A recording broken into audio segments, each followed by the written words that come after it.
तो गाइस तुमने अगर इस वीडियो पे क्लिक किया है तो फिर तुम्हें पूरे चैप्टर की अच्छी सी एक्सप्लेनेशन चाहिए होगी। और इस वीडियो के अंदर मैं वही अच्छी सी एक्सप्लेनेशन देने वाला हूँ, वो भी अच्छे से विजुअल्स और एनिमेशंस के साथ। बस तुम्हें ध्यान से देखना है और समझना है कॉन्सेप्ट्स को। अब शुरू करते हैं चैप्टर के नाम से, gravitation.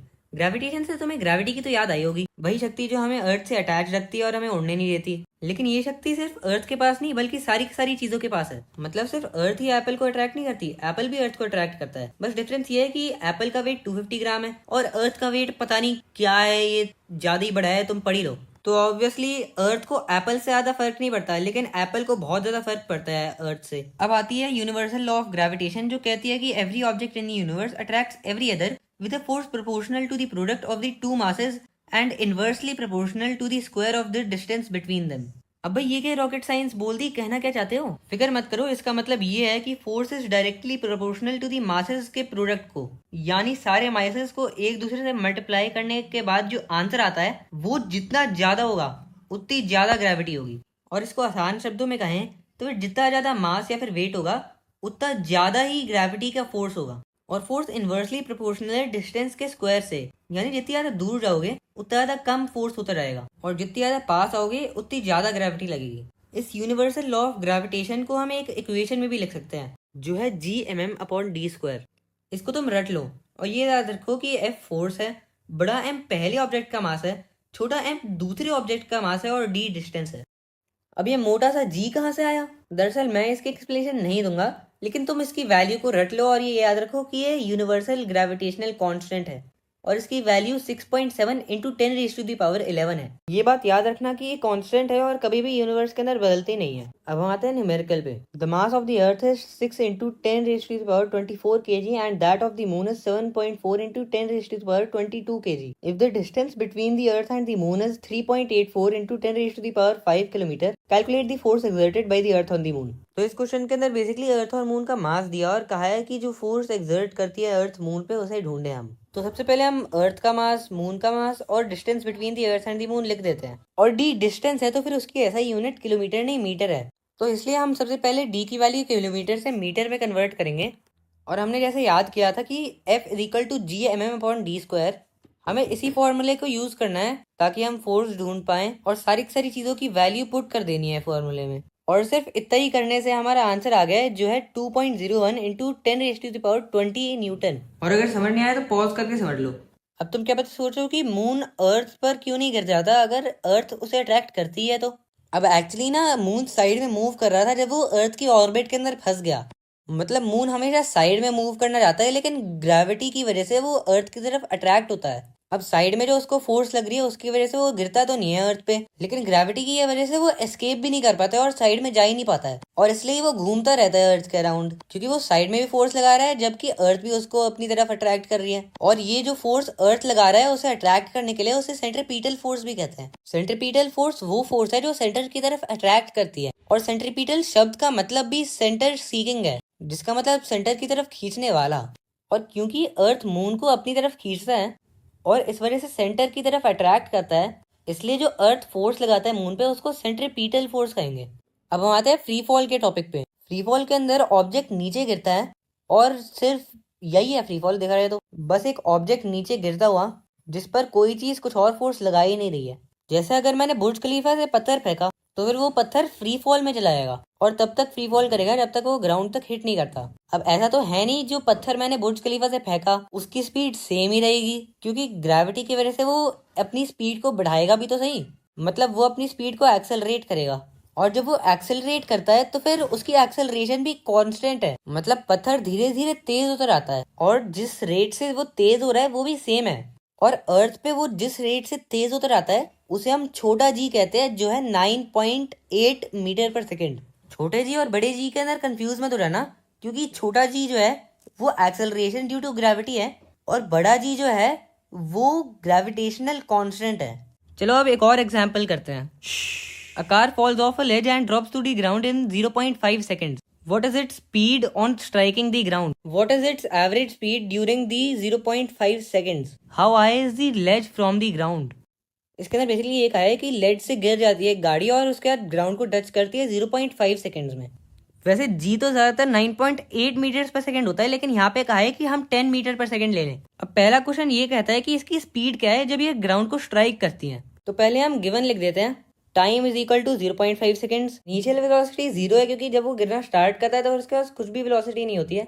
Acceleration due to gravity कहा है कि हम 10 मीटर पर सेकंड लें, और यहाँ पे छोटा जी ए के इक्वल है क्योंकि गाड़ी की जो एक्सेलरेशन हो रही है वो सिर्फ ग्रेविटी की वजह से हो रही है, और एक्सेलरेशन ड्यू टू ग्रेविटी को जी कह सकते हैं। अब तुम्हें ये 3 फॉर्मूले तो याद होने ही चाहिए कि v is equal to u plus a t, s is equal to u t plus half a t square, और v square is equal to u square plus 2as। हमसे पहली चीज जो पूछी हुई है वो speed of the car when it hits the ground, और हम यहाँ पे स्पीड को वेलोसिटी भी कह ही सकते हैं। तो हम v is equal to u plus a t वाला फॉर्मूला यूज करेंगे इस क्वेश्चन को सॉल्व करने के लिए। अब बस इसके अंदर भी सेम ही चीजें वैल्यूज फिल कर देनी है और उसके बाद मल्टीप्लाई कर देना और हमारा आंसर आ जाएगा। क्वेश्चन का दूसरा पार्ट हमसे पूछ रहा है कि एवरेज स्पीड क्या है 0.5 सेकंड्स के अंदर। एवरेज स्पीड होती है initial speed plus final speed upon 2, क्योंकि एवरेज का formula some of all observations upon number of observations है। तो फिर हमें बस u और v को रिप्लेस कर देना है असली वैल्यूज से, और ये वाला आंसर भी आ गया हमारा जो है 2.5 मीटर पर सेकेंड। तीसरा क्वेश्चन ये पूछ रहा है हमसे कि लेज कितनी ज्यादा दूर है ग्राउंड से, और दूरी को हम डिस्टेंस भी कहते हैं जो होती है s, और इस क्वेश्चन के अंदर हम s is equal to half a t square वाला फॉर्मूला यूज करेंगे, और बस यहाँ पे अपनी वैल्यूज को पुट कर देना और हमारा आंसर आ गया है जो है 1.25 मीटर। और अगर कोई चीज समझ ना आई हो तो फिर वापस रिवाइंड करके देख लेना। हमारा नेक्स्ट टॉपिक है मास। मास एक ऑब्जेक्ट के इनर्शिया का मेजर होता है, मतलब जितना ज्यादा मास उतना ज्यादा इनर्शिया। ये तुम्हें पता होना चाहिए लेकिन फिर भी मैं समझा देता हूँ। बेसिकली जितना ज्यादा इनर्शिया होता है ऑब्जेक्ट उतनी ज्यादा एनर्जी को रिटेन करता है। जैसे मैंने भारी बॉल को फेंका तो फिर उसको रोकना ज्यादा मुश्किल होगा, जबकि अगर मैं एक लाइट सी बॉल को फेंकूंगा उसको मैं आराम से रोक सकता हूँ, क्योंकि हैवी बॉल के पास ज्यादा इनर्शिया होगा और लाइट बॉल के पास कम इनर्शिया होगा। तो बेसिकली इनर्शिया प्रॉपर्टी होती है एक ऑब्जेक्ट की जो ये बताती है कि ऑब्जेक्ट कितना ज्यादा रेजिस्ट करता है चेंज। और मास कांस्टेंट होता है, मतलब चाहे चांद पे चले जाओ या फिर सूरज पे, हर जगह मास कांस्टेंट रहता है। अब फिर वेट क्या है? वेट एक्चुअली वो अमाउंट ऑफ फोर्स है जिससे वो अट्रैक्ट हो रहा है अर्थ की तरफ।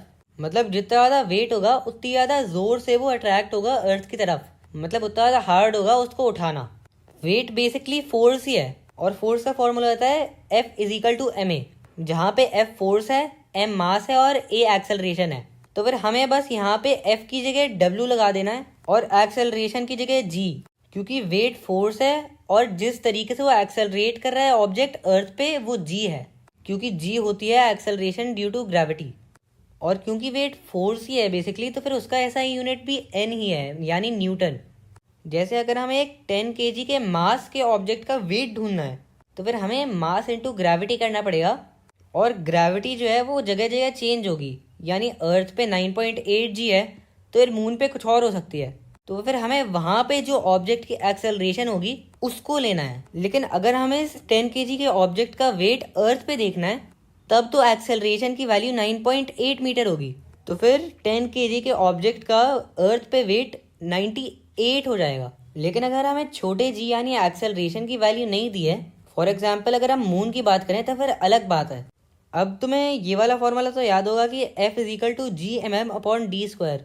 हम इस फॉर्मूले को भी यूज कर सकते हैं ताकि हम मून के अंदर इसका वेट ढूंढ पाए।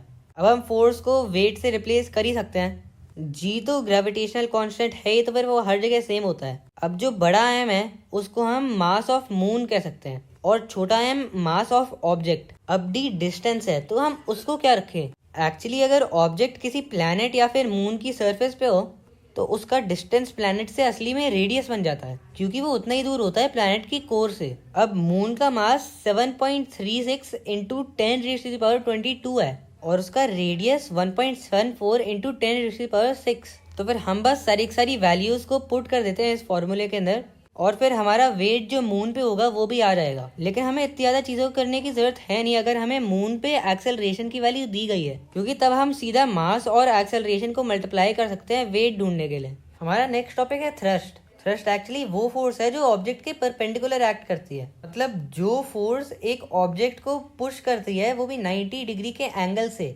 उसे थ्रस्ट कहते हैं। फॉर एग्जाम्पल अगर मैं एक स्टिक से एक बॉक्स को पुश करता हूँ 90 डिग्री के एंगल से तो फिर वो स्टिक बॉक्स पे थ्रस्ट लगाएगी, और अगर मैं अर्थ की सरफेस पे खड़ा भी हूँ तो फिर ग्रेविटी असली में मुझ पे थ्रस्ट लगा रही है। तो इस हिसाब से प्रेशर का फॉर्मूला फोर्स अपॉन एरिया से थ्रस्ट अपॉन एरिया बन जाता है।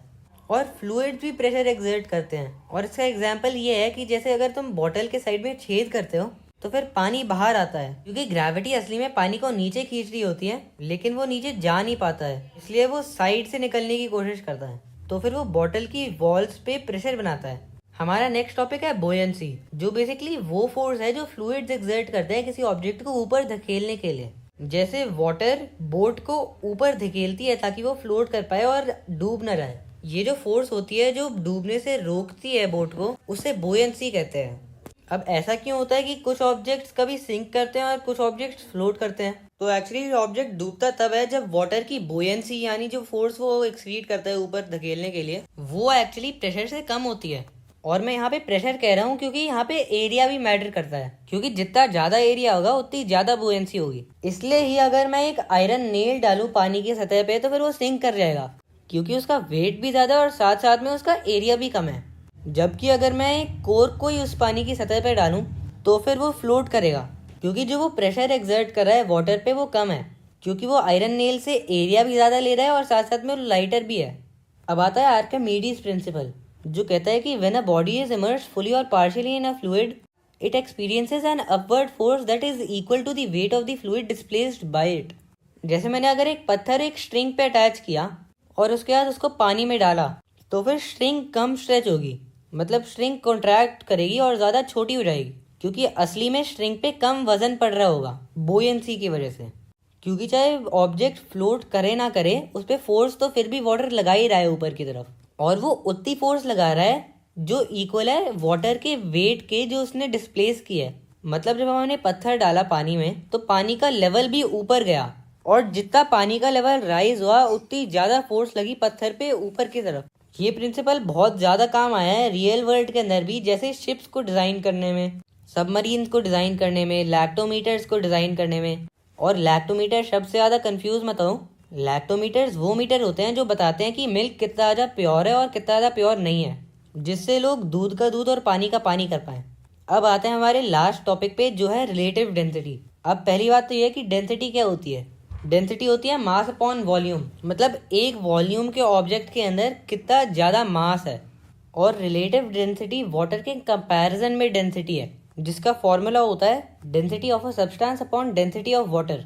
और गाइस जाने से पहले ना कमेंट्स के अंदर मेरे लिए कुछ टिप्स लिख देना, क्योंकि मेरी पहली वीडियो है, और जो चीज़ समझना है उसको भी लिख देना कमेंट्स के अंदर।